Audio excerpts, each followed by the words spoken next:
Right, so Reform UK are doing what every broken government and every sham opposition has done before them, finding a new enemy in the disabled. They call it common sense, they call it fairness, they call it getting Britain working again, but what it really is, just another front in the same old war against anyone who costs money but doesn't necessarily make any. But even that isn't necessarily true, of course. You'd think after 15 years of austerity and suicides linked to benefit cuts and a 0.4% fraud rate, they'd have learned the difference between waste and survival. But they haven't. Richard Tice is tweeting about Motability scams. Nigel Farage is promising to slash disability spending, and the crowd are still clapping like a bunch of barking seals. The cruelty never went away, it just got repackaged from Tories to Reform. And if you want to know how the system kills while pretending to help, you don't need a manifesto for that. You just need to listen to who they call a burden. Right, so Reform UK like to say they speak for the taxpayer, for the people who work hard and play fair. Every slogan they use sounds reasonable, perhaps, until you look at who they're pointing at. The target is always someone already down, isn't it? The jobless, the migrant, the disabled. A fist punching down might as well be their party logo. This time it's disabled and long-term sick people being lined up for another round of punishment sold as fairness, and as long-time watchers of this channel know, as anyone who reads the descriptions of all of my videos will know, I take this quite personally as an unpaid carer myself.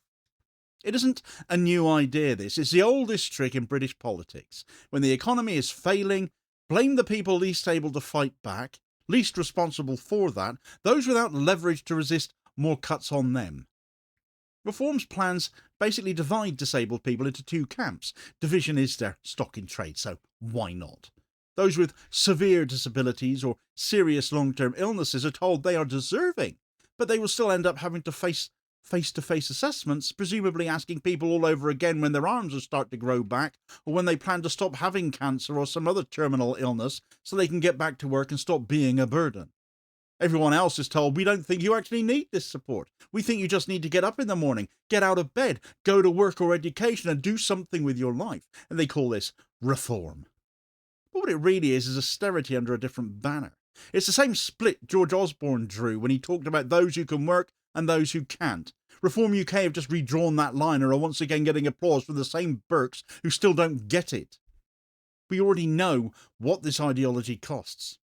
The Women's Budget Group worked it out for us, you see. Disabled women lost 13% of their income during the austerity decade. Families with a disabled adult and child lost over £8,000 a year. 18% of household income gone.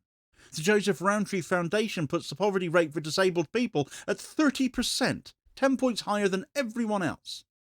These are more than just statistics. These are the measure of political cruelty. It's not the fault of these people that their basic standards of living just cost more. Behind those numbers are choices. 61% of disabled people can't afford to keep their homes warm enough. 43% skip dentist or optician visits. 41% delay replacing mobility aids they rely on. Scope says the extra cost of disability averages £583 a month, and 1 in 5 people face over £1,000. That's what the last 15 years of welfare reform achieved. Higher bills, lower incomes, and a permanent state of anxiety. And I'm going to come back to that particular condition in a moment, because it had the spotlight shone on it this week, didn't it? Reform UK are just promising more of this, though, aren't they? Richard Tice, Tricky Dicky, he's called this a new era of responsibility. His party's own paper, Working Welfare, describes current disability support as broadly passive. Farage tells his rallies a reform government would slash spending on disability benefits, but none of them can point to any problem large enough to justify that threat, though. The Department for Work and Pensions puts PIP fraud at 0.4%, but the truth isn't useful to them. Suspicion is. Suspicion is what wins them their applauses. The suspicion of someone getting something for nothing. Speaking of Tice, though, then came the tweet this week. Tice posted a photo of a Motability advert and wrote, "The great Motability rip-off grows. Now they are giving you £750 cash back with taxpayers' cash. No wonder the scam continues." Every word of that is wrong. Motability, you see, is a registered charity. The lease payments come from the claimant's own mobility components of PIP or the War Pensioners' Mobility Supplement that they will already be in receipt of before they can even have a sniff of a car. The cashback is paid from Motability Operations Limited's surplus. It's a charity, remember, not from public funds. There's no taxpayers' cash. And that line in and of itself is a nonsense because taxes don't pay for anything anyway. The cash is always there for whatever the government wants. Taxation is merely a brake on inflation. But the lie stays up because it does its job. It tells the public that independence is a con. It tells disabled drivers that you're being watched. And that's how stigma works now. A quick post, a viral lie, and 1,000 people are convinced their neighbour's car is a scam. It costs nothing to spread, but it corrodes everything it touches. It feeds the next headline about fraud and the next policy promising to stop it. Now, I said I was going to come back to anxiety, and I am, because on Question Time this week, the question was asked, is it fair to cut benefits for people with anxiety? And the audience member explained she was on PIP and how the assessment process itself had nearly broken her. She said, nobody goes through it for the money. And sitting across from her on the panel was GB News host and Reform member, though he never got introduced as such, I don't remember hearing that, Matt Goodwin. He argued that he sees people with mild mental health conditions taking billions off White Van Man. He said they should be in work, education or training. He spoke with the confidence of someone who will never have to fill out a 50-page form explaining why they can't sleep or leave the house, of course. The DWP's own study, Understanding PIP Applicant Experiences, shows the process actually intensifies anxiety. Fraud is negligible, 7 in 10 appeals are upheld. But that data never reaches the stage, does it? What reaches is the smirk. After the broadcast, there has been so much abuse concerning this particular woman in the audience online.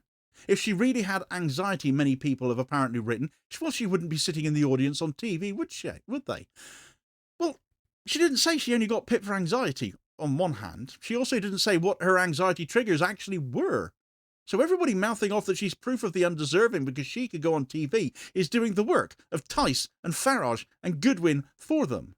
That's the politics Reform UK have built, a movement where disbelief has now become a virtue.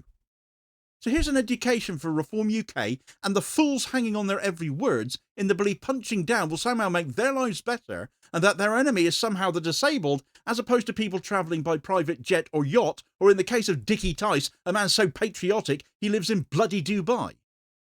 Personal independence payment, PIP, helps with the extra costs of disability or long-term ill health. It is not means-tested. That means it's not an unemployment benefit. And you can claim it whether you are in work or not, therefore. So blow to people bleating about scroungers here. Like all benefits, of course, it's paid from DWP funds that are already budgeted for, that people are already entitled to. So there is no separate taxpayer handout. That is a nonsense. Anyone aged 16 to state pension age whose physical or mental health condition limits daily living or mobility for 12 or more months can qualify, and that will be evidenced with medical records. Mental health conditions such as anxiety, depression or PTSD explicitly qualify if they cause overwhelming psychological distress or require prompting to engage in certain activities. And this is all in the DWP Assessment Guide, Part 2, if you really want to go and look it up. I suggest many of you might want to do that. The assessments work on a points system. Points are scored across 10 daily living and 2 mobility activities. Awards depend on functional impact, not diagnosis labels. Decisions can be reviewed or appealed. Tribunals overturn roughly 7 in 10 DWP refusals, which already shows the inbuilt bias against claimants that get overturned at greater expense to the public purse later on, and indeed the additional stress and anxiety of the process as described by that woman in the Question Time audience. But Dickie Tice won't talk about any of that. Fraud and error rates, according to the DWP's own figures to date, show that total PIP overpayments account for 1.3% of spend. That's systemic incompetence. Overpayments due to fraud are around 0.4%, one of the lowest rates of any UK benefit, and that's taken from the DWP Fraud and Error Stats of 2025. The average PIP award is around £117 a week. It's not a fortune, but it does help cover extra costs like transport, like heating, like care equipment. It's not luxury spending. If you cannot comprehend that disabled people have extra living costs because they have additional needs, you need to go back to school. The claim process is clinically recognised as stress-inducing. DWP research links it to heightened anxiety in mental health claimants, according to the DWP qualitative study conducted in 2023. Only about 1 in 3 PIP recipients are actually out of work. Most use it to stay in work or education, actually helping them to get there, Matt Goodwin. Take it away, and they are then out of work and out of education that you say you want to see people in. Ignorance on this scale isn't random, it's strategic. They know what they're doing. In a country where headlines sell faster when they promise outrage, ignorance becomes a currency. You can trace this line all the way back to 2010. Then it was strivers versus scroungers. Now it's taxpayer versus scam. But it's the same old story. Are you really going to fall for it again? From Farage's lot of all people. And yet the machine still runs. The PIP assessment regime, 12 activities scored by private contractors, paid by case, which was designed to fail claimants quickly and apologise later at greater expense to the public purse, or taxpayers, as Tice would call it. But I'm sure he doesn't really care if some corporation turns a big profit from inflicting misery. Doctors' letters carry less weight than a contractor's stopwatch does, apparently. If you can lift a cup once, you're fit. If you can walk 50 metres on a good day, you lose your car. Then tribunals correct the errors months later, but by then people have missed rent, they've lost heating or lost hope and given up. Reform UK have looked at that system and seemingly decided still isn't tough enough. And this is where ignorance turns lethal, because we already have the evidence for that. The coroner in Michael O'Sullivan's case ruled his suicide was triggered by a fit-for-work assessment. Between 2011 and 2014, more than 2,300 people died after being declared fit for work. The National Audit Office found the DWP still failing to safeguard claimants at risk of self-harm. These deaths weren't accidents, they were the endpoints of policy choices. And while Reform UK shout about fairness, Keir Starmer's Labour government quietly keeps the same framework alive. The Universal Credit and PIP bill passed this year tightens the eligibility again. Reuters estimates 150,000 people will be pushed into poverty by 2030. The Treasury expects to save £5 billion, but at the expense of how many lives? Ministers call that stability, but it's the same arithmetic as before. The rich get reassurance, the poor get reassessment. Inside Labour, dissent barely registers. MPs who warn of harm are told to be realistic instead of getting answered. The debate isn't whether the system is cruel, but how publicly to admit it. When both main parties treat disabled lives as fiscal variables, Reform UK's cruelty stops being fringe. It becomes national consensus. 3 parties promising abject cruelty to varying minimal degrees of actual change. But it's a massive change to the people it affects.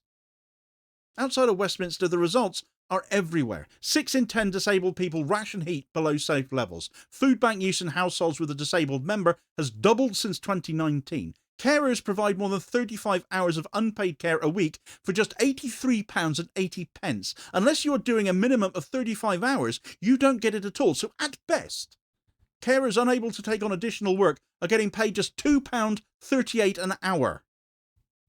Public transport remains patchy, workplaces remain inaccessible, and the disability pay gap still sits near 14%. These are the realities hidden behind the word motivation in these conversations and in these interviews. You can't incentivise someone into a job that doesn't exist, or a building that they can't physically enter, whether that be because of a physical or a mental disability. Reform UK call this telling hard truths so, but the hardest truth here is that they don't understand the lives they're deciding on, and they don't want to. Their politics runs on disbelief. They think hardship is a moral failing, pity is bad economics. But that's not common sense, that's cruelty rebranded as efficiency. So every time Tice or Goodwin speak, they turn private suffering into public spectacle. Every time a headline screams benefit cheats, another door closes. The DWP's fraud statistics never go viral because they don't feed resentment, and that doesn't sell papers. But resentment is the fuel of modern populism, and Reform UK are experts at striking that particular match. The press help them. GB News, Goodwin's employer, sells outrage by the clip. The tabloids have run disability scam stories for years without corrections reaching page 1. Editors know their audiences feel poorer and angrier, and anger always needs a target. So disabled people become the proof that the system is rigged, not because they are, but because it's easier than admitting who is really rigging it, and they can't fight back. This is what happens when ignorance meets the infrastructure. A social security system built on disbelief meets a media industry built on provocation, and together they make cruelty feel inevitable. Every assessment, every headline, every jeer, a comment section pushes the same idea. That disability itself is suspect. That's how you normalise neglect. Reform UK say they're not against the disabled, just against waste, but the evidence tells another story. fraud at 0.4%, appeals won 70% of the time, deaths linked to assessments documented by coroners. If this were any other policy area, those numbers would trigger reform in the opposite direction. Here, they trigger applause. Ignorance, this rehearsed, becomes political weaponry. When Tice calls Motability a scam, when Goodwin sneers at anxiety, when Farage promises cuts, they're all speaking one language, the language of disbelief. And it's lethal, because disbelief justifies everything that ends up following. The sanctions, the delays, the empty fridge, the cold flat, the funeral that never makes the news. The cruelty isn't loud anymore, it's become procedural. It hides in letters with deadlines that are too short to meet, in call centre scripts and in tribunal queues. It hides behind words like reform and fairness and efficiency. Reform UK promised to make that process quicker. They mean harsher. The truth is very simple here. Disability isn't rare, I'm afraid. 1 in 4 adults lives with a condition that limits their daily life in some respect. Anyone can cross that line overnight. Any of us could have a life-changing accident or develop an incurable disease, and you would hope the system would be there to help us. But it isn't. Reform UK's message that benefits are being exploited isn't just a lie about others, it's a threat to everyone who might one day need help. Britain keeps repeating this cycle because it refuses to admit that austerity was a moral collapse, not an economic plan. Instead of learning, our politics doubles down. Now cruelty has become habit. Reform UK want to turn that habit into doctrine.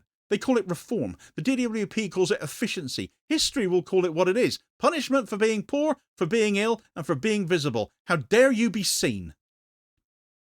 For many in Labour, it's been the last straw. It has triggered waves of resignations, including earlier this year. So do check out this story here as your recommended next watch as a follow-up to this one. Please do also hit like, share and subscribe if you haven't done so already, so as to ensure you don't miss out on all new daily content, as well as spreading the word and helping support the channel at the same time, which is very much appreciated, holding power to account for ordinary working class people, and I will hopefully catch you on the next vid. Cheers, folks.